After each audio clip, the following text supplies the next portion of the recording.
Assalamualaikum warahmatullahi wabarakatuh. Perkenalkan, nama saya Andini Permata Dewi dari kelas 11/4. Dan pada kesempatan kali ini izinkan saya untuk menyampaikan informasi mengenai Divide et Impera. Baik, pada kesempatan kali ini saya memiliki 5 pokok pembahasan.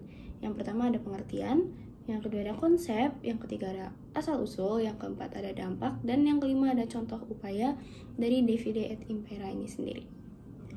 Yang pertama ada pengertian. Divide et Impera merupakan kombinasi strategi orang Belanda dalam hal politik, militer, dan ekonomi yang bertujuan untuk mendapatkan dan menjaga kekuasaan dengan cara memecah belah sebuah kelompok besar menjadi kelompok-kelompok yang lebih kecil yang lebih mudah untuk ditaklukkan.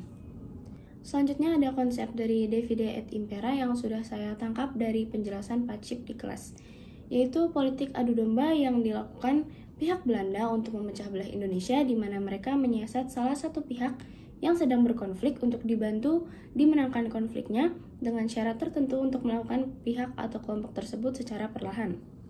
Salah satu politik Divide et Impera yang pernah Pak Cip jelaskan di kelas yaitu di mana misalnya terdapat konflik antara dua belah pihak untuk memperebutkan kekuasaan selanjutnya, di mana biasanya penerus seorang raja merupakan seorang anak laki-laki. Tapi di sini kasusnya adalah anak laki-laki tersebut merupakan anak dari seorang selir dan anak dari seorang permaisuri itu merupakan anak perempuan. Dan di sini Belanda melihat suatu kesempatan untuk memecah kerajaan tersebut, di mana ia akan membantu anak selir tersebut untuk memenangkan konfliknya dan mendapatkan tahtanya.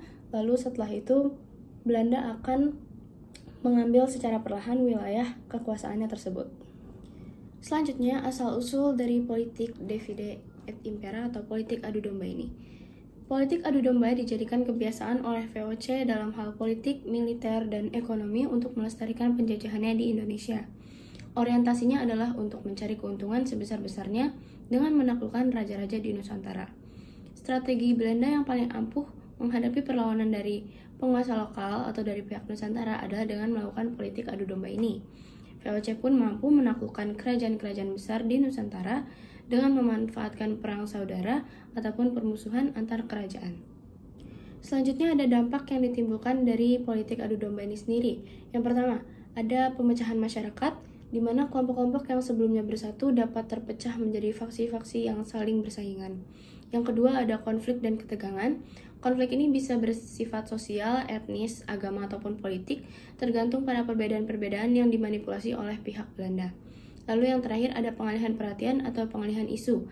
Yang dimaksud di sini adalah ketika sebuah masyarakat terlibat dalam konflik internal, mereka bisa melupakan masalah-masalah yang lebih mendesak yang sedang terjadi. Contohnya seperti masalah kemiskinan, masalah ketidaksetaraan, ataupun pelanggaran hak asasi manusia. Lalu yang terakhir ada contoh upaya yang dilakukan Belanda dalam hal politik Divide et Impera di Nusantara. Yang pertama ada Perjanjian Salatiga tahun 1757 yang membagi Surakarta dengan Mangkunegaran.